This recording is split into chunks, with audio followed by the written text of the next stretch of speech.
लेकिन मुझे समझ नहीं आ रहा कि वो मेरे साथ ऐसा क्यों कर रहा है। भाई है मेरा, मैं उससे प्यार करता हूँ, उसका ख्याल।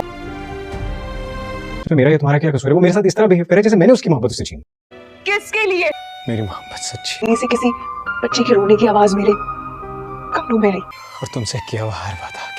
दोस्तों ड्रामा सीरियल लाडली के आने वाले एपिसोड में आप लोग देखने वाले हैं। ये ड्रामा बहुत ही इंटरेस्टिंग बन चुका है। जैसा कि आप सबको पता है कि नाज़ो एक बहुत बड़ी मुश्किल में फंस चुकी है। दोस्तों घर वालों को आहिस्ता आहिस्ता नाज़ो की हरकतों के बारे में भी पता चल जाएगा, क्योंकि नाज़ो इतने सारे पैसे आखिरकार किसको देने जा रही है। सबसे पहले तो अरसल को पता चलेगा, लेकिन दोस्तों अरसल पूछने की कोशिश भी करता है कि नाज़ो इतने सारे पैसे निकालने की क्या ज़रूरत है, और आखिर में पैसे तुमने ही निकाले थे, बैंक की स्टेटमेंट मेरे पास आ रही है। लेकिन दोस्तों नाज़ो कहेगी भाई मुझे ज़रूरत थी, लेकिन उसे क्या पता ये पैसे किसको देने जा रही है। राहिम की तरह नाज़ो भी धोखा खा रही है, लेकिन नाज़ो ने तो कोई हद नहीं छोड़ी। यहाँ पर दोस्तों उसने तो ब्लैकमेलर को पैसे देकर अपने आप को बचा लिया। वहीं दूसरी तरफ दोस्तों आपको ये भी दिखाया जाएगा कि राहिम को तो घर में कोई माफ़ नहीं करता। हालांकि अरसल राहिम को समझाने की कोशिश करता है कि तुम्हें परेशान होने की ज़रूरत नहीं है, बाबा तुम्हें माफ़ कर देंगे और बस तुम बाबा से माफ़ी मांग लो ताकि सब कुछ ठीक हो जाए। लेकिन दोस्तों राहिम कहता है कि बाबा मुझे बार बार पैसों के ताने दे रहा है,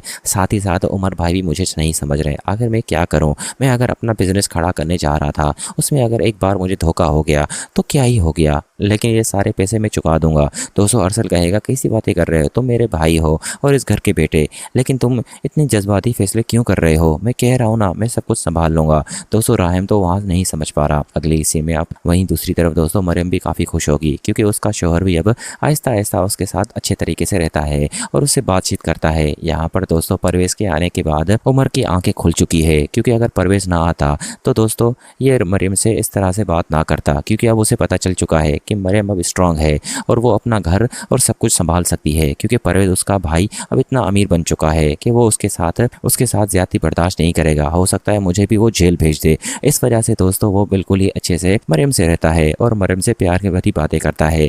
मरियम को ऐसा लगता है कि उसका शौहर उससे मोहब्बत करता है। हालांकि दोस्तों अब उमर डर चुका है, क्योंकि उसे पता है कि अब मैंने कुछ भी गलत किया मरियम के साथ तो परवेज़ मुझे नहीं छोड़ेगा। वहीं अगले सीन में दोस्तों आपको ये भी दिखाया जाएगा कि नाज़ो तो अपने शौहर के घर बिल्कुल नहीं जाएगी, क्योंकि उसे पता है कि अगर मैं वहाँ पर गई तो रोहा मुझे दोबारा से अपनी माँ की खिदमतों में लगा देगा, जो कि मैं नहीं चाहती। दोस्तों यहाँ पर नाज़ो तो अपने ही मसलों में काफ़ी परेशान है और उसकी असलियत सबके सामने बहुत जल्द आ जाएगी, क्योंकि ये ड्रामा अपने इख्तिताम पर पहुँचने वाला है।